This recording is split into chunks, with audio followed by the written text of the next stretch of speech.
चलो बच्चों, आज देखते हैं इंडक्शन और ओरिएंटेशन ट्रेनिंग। कल मैंने अप्रेंटिसशिप और इंटर्नशिप दोनों को समझा दिया था, दोनों होती क्या है। जब बेटा इंडक्शन या ओरिएंटेशन ट्रेनिंग की बात की जाती है तो इंडक्शन का मतलब होता है इंट्रोड्यूस। ठीक है, नॉर्मल सी आप वर्ड याद रखो, इंडक्शन का मतलब इंट्रोड्यूस। यहाँ पे इंडक्शन का मतलब क्या है, इंट्रोड्यूस से है। जब कोई एम्प्लॉय किसी कंपनी में आता है तो उस एम्प्लॉय को वहाँ के लोगों से इंट्रोड्यूस कराना, वहाँ के रूल एंड रेगुलेशन से इंट्रोड्यूस कराना, ये भी तो एक ट्रेनिंग का पार्ट है, जिससे कि उसके अंदर की जो हेजिटेशन है वो दूर हो जाए, वो सबसे घुल मिल जाए, फैमिलियर हो जाए और उसका काम करने में मन लगे। तो जब कोई नया एम्प्लॉय कंपनी में आता है तो उसका वेलकम करना और उसको सभी लोगों से इंट्रोड्यूस कराना और वहाँ के रूल एंड रेगुलेशन से उसको बताना कि यहाँ पे क्या-क्या रूल एंड रेगुलेशंस है। यही होता है इसका third induction and orientation training. इसमें कोई दिक्कत है? जो कि ऑन द जॉब ट्रेनिंग होती है। इसमें ये सारे forms on the job training के हैं। तो जब वो आता है तो ऑन द जॉब, जॉब के समय ही सभी से इंट्रोड्यूस होता है, सबको जानता है, वहाँ के रूल एंड रेगुलेशंस को जानता है और उसी के बेस पे उसका काम आगे बढ़ता है। तो बच्चों आइए देखते हैं। Induction or orientation is a process of receiving and welcoming an employee। क्या है यहाँ पे? तो देखिए साफ साफ लिखा है, ये receiving and welcoming an employee. Employee का वेलकम किया जाता है when he first join the company, जब वो पहली बार कंपनी को में आता है, कंपनी को ज्वाइन करता है। And giving him the basic information, और उससे सारी बेसिक इंफॉर्मेशन बताई जाती है कि कंपनी में क्या क्या चीजें हैं, क्या क्या नहीं है। He need to settle down quickly and happily and start work, जिससे कि वो हर एक चीज को जो आसानी से सेटल कर सके और अपने काम को अच्छे से स्टार्ट कर सके। तो सिंपल सा पर्पस है। तो इसका पर्पस क्या होता है? इंडक्शन और ओरिएंटेशन ट्रेनिंग का पर्पस क्या है बच्चों? The purpose of the training programme is to make the new employee feel at home. मैंने आपको बताया ना कि जब नया एम्प्लॉय आता है तो वो सबसे फैमिलियर हो जाए, सबको जानने पहचानने लगे, तभी उसके अंदर की हेजिटेशन दूर होगी, तो वो सबसे फैमिलियर हो जाए। उसे लगना चाहिए कि वो कहीं भी ऐसी ऑर्गेनाइजेशन में नहीं आया जहाँ पे उसके ऊपर प्रेशर है, उसे ऐसा फील होना चाहिए कि वो अपने घर में है। The purpose of this training programme is to make the new employee feel at home and develop a feeling of belongness. Any problem to anyone? बोल, चलो बच्चों, इसके बाद हम देखते हैं, आगे आइए। तो इसके बाकी, proper orientation enable the new employees, proper orientation enable the new employees to have a good start and develop his her overall effectiveness on the job। अब इसके भी जो बेसिक ऑब्जेक्टिव है वो क्या क्या है? इंडक्शन के मेन ऑब्जेक्ट इंडक्शन का क्या होता है? इस ट्रेनिंग का जो प्रोसेस है, जो ऑन द जॉब ट्रेनिंग में ये एक फॉर्म है, इसका मेन ऑब्जेक्ट क्या होता है? क्यों हम नए एम्प्लॉय को लोगों से मिलवाते हैं? क्यों हम वहाँ के रेगुलेशंस बताते हैं? पहला देखिए, पहला ऑब्जेक्ट इसका क्या है? To help the new Qamar to overcome his her shyness and nervousness in meeting new people.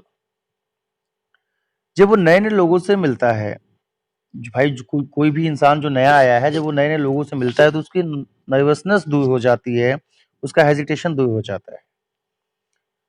Second object, to build up the confidence of new employ.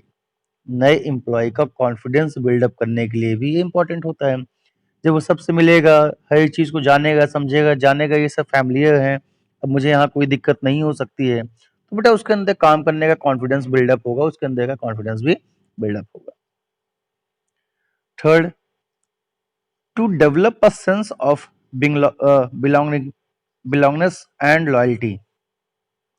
यहाँ पे बिलोंगनेस एंड लॉयल्टी का सेंस भी develop होता है। To develop cordial relationship between the new comer and old employees and their superior. यहाँ पे जो है इससे एक रिलेशन बनता है नए एम्प्लॉय का ओल्ड एम्प्लॉय के साथ। भाई जब आप इंट्रोड्यूस कराते हो, बताते हो ये नए एम्प्लॉय हैं, ओल्ड एम्प्लॉय से सबका इंट्रोडक्शन होता है, तो न्यू कमर का ओल्ड एम्प्लॉय से एक रिलेशन भी बन जाता है, जिससे कि काम को अच्छा किया जा सके, सुपीरियर एंड सबऑर्डिनेट का। इसी तरीके से बेटा ये 4 टू 5 ऑब्जेक्ट हैं इसके आपका इंडक्शन का। ठीक है, तो यहाँ पे इंडक्शन का सिंपल सा मतलब है ये थर्ड मेथड होता है ऑन द जॉब ट्रेनिंग का। इसका मतलब जो न्यू कमर एम्प्लॉय होता है उसे लोगों से इंट्रोड्यूस करना, हमारे यहाँ के रेगुलेशंस को बताना। अब बच्चों बात की जाती है इसके आगे, बस ये 3 जो आपने पढ़े, अब बात की जाती है ऑफ द जॉब ट्रेनिंग की। ये देखिए off the job training method, the common and popular technique of training under off the job method are vestibule school.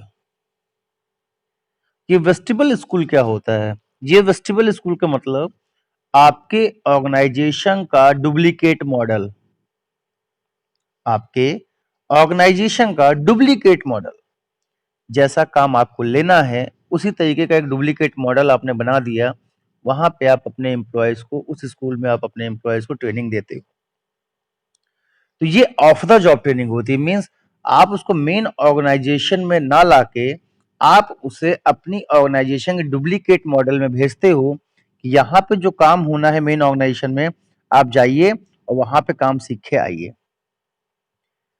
तो जब जो एम्प्लॉय होता है जब वो डुप्लीकेट मॉडल में जाता है तो उसे वहां पे वो सारे काम सीखने उसे बताए जाते हैं जो उसे मेन ऑर्गेनाइजेशन में करने होंगे। तो डुप्लीकेट मॉडल में जाकर सारी चीजें सीख लेता है और फिर जब वो पूरी तरीके से ट्रेंड हो जाता है तब उसे मेन ऑर्गेनाइजेशन में भेजा जाता है और वो अपनी जॉब पोजीशन को संभालता है और अपने काम को देखता है। तो that is called a vestibule school. Okay, तो आइए देखते हैं वेस्टिबल स्कूल में क्या क्या चीजें दी हुई हैं। एक second.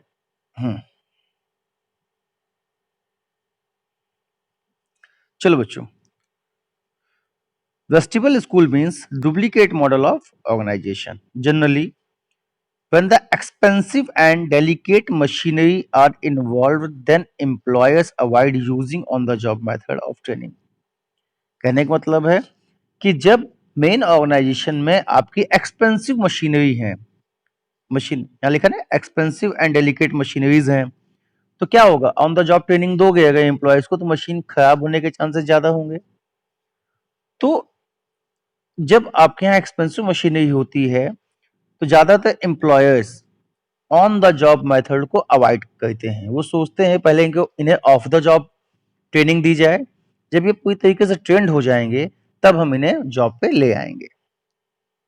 A dummy model of machinery is prepared and instead of using original machine employees are trained on dummy model। employees को dummy model पर trained किया जाता है। Sometimes the accountant who have to make entries in inventory register or cash register, they are first supplied the duplicate register with the same column as in original register, and when they become perfect in making entries in duplicate register, then they are handed over original register। Normal सी चीज है, जैसा कि आप लोग भी अपनी general life में इसे अपनाते हो। आप कोई भी क्वेश्चन लगाते हो तो पहले आप कहाँ लगाते हो, रफ कॉपी में लिखते हो ना। रफ कॉपी में लगाने के बाद जब आप इंश्योर हो जाते हो कि आपके क्वेश्चन सही हैं तभी तो आप उसे फेयर कॉपी में लगाते हो। पहले आप रफ कॉपी में लगा के अपने टीचर्स को दिखाते हो कि सर क्या ये सही है, अगर उन्होंने बता दिया ये सही है तब आप उसे जाके फेयर कॉपी में लगा लेते हो। बस सेम चीज यहाँ पे उन्होंने एग्जाम्पल से समझाया है। ये वेस्टिबल स्कूल है कि एक डुप्लीकेट मॉडल। रफ कॉपी क्या है, आपकी फेयर कॉपी की डुप्लीकेट कॉपी ही तो है। उस पर आपने पहले प्रैक्टिस की और जब आप उस पर सही तरीके से चीजों को बनाने लगे तब आपने क्या किया, उसे फेयर कॉपी में बनाया और आके अपने टीचर्स को दिखाया। तो वही सेम प्रोसेस यहाँ पे है कि अगर एक्सपेंसिव मशीनरी है, आपको मशीन चलाना नहीं आता, तो हम डायरेक्टली अगर आपको मशीन पे ऑन द जॉब ट्रेनिंग के लिए भेज देंगे कि आपसे जॉब मिले, आप मशीन भी चलाइए और सीखिए भी, तो मशीनें एक्सपेंसिव हैं, वो कहीं ना कहीं उनके वेस्ट होने के, उनके खराब होने के चांसेस ज़्यादा हो जाएंगे, क्योंकि आपको मशीन चलाना नहीं आता। हमने क्या किया, उसी मशीन का एक डुप्लीकेट मॉडल तैयार किया, एक डमी मॉडल तैयार किया, उस डमी पे आपको सिखाया। जो डमी मॉडल था, आपने जब उस पे सीखा तो आपको पता चल गया एक एक चीज़ें कि हाँ, इसमें ये चीज़ें होती हैं, इसमें ये चीज़ें होती हैं, ये ऐसे ऑपरेट होता है। जब आपने डुप्लीकेट मॉडल पे अच्छे से प्रैक्टिस कर ली, अब हम इंश्योर हो गए कि अब आपसे गलतियां नहीं होंगी, तब हम आपको ओरिजिनल मशीन पे भेजेंगे और तब आप जाके अपना काम संभालें। तो that is called vestibule school. किसी भी ऑर्गेनाइजेशन का डुप्लीकेट मॉडल तैयार करना, किसी भी मशीन का डुप्लीकेट मॉडल तैयार करना, that is called vestibule school. और यही पॉपुलर होता है ऑफ द जॉब ट्रेनिंग का, बस यही एक मेथड है, वेस्टिबल स्कूल। इस वर्ड को मत भूलिएगा, अक्सर इस वर्ड से क्वेश्चन आते हैं कि what do you mean by vestibule school. तो अगर आपको पता नहीं कि duplication of the organisation, then you will never answer what is the vestibule school. Any problem to anyone? तो बेटा ऑफ द जॉब ट्रेनिंग समझ में आ गया, ऑन द जॉब समझ में आ गया।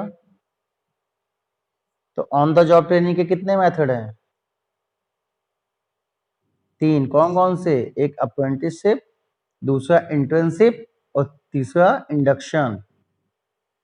ठीक है, या आप इसे AII से भी याद रख सकते हो, AII। या तो एम्स हॉस्पिटल का नाम सुने होंगे, उसी से आप याद रख सकते हो कि AII। अप्रेंटिसशिप, इंटर्नशिप और इंडक्शन, तीनों का मतलब पता है ना क्या होता है। इसके बाद बच्चों यहाँ पे जो इसका ऑफ द जॉब ट्रेनिंग का मेथड है, वो सिर्फ एक कॉमन सा है, that is called vestibule school. यहाँ पे आपकी ट्रेनिंग खत्म हो जाती है और ट्रेनिंग के साथ साथ आपके बिजनेस स्टाफिंग के जो 3 एलिमेंट थे वो भी खत्म हो जाते हैं और चैप्टर भी खत्म हो जाता है। बस इस चैप्टर में आपको इतना ही पढ़ना था। Any problem to anyone? तो तीनों एलिमेंट मैंने यहाँ पे आपको अच्छे से पढ़ा दिया। पहला था रिक्रूटमेंट, दूसरा था सिलेक्शन, तीसरा था ट्रेनिंग। और तीनों एलिमेंट बताने के बाद ये चैप्टर खत्म हो जाता है स्टाफिंग का। यहाँ पे आपके बिजनेस में 6 चैप्टर कंप्लीट हो जाते हैं स्टाफिंग को लेते हुए। अब जो 7th चैप्टर आएगा, डेट इज कॉल्ड डायरेक्टिंग। ठीक है,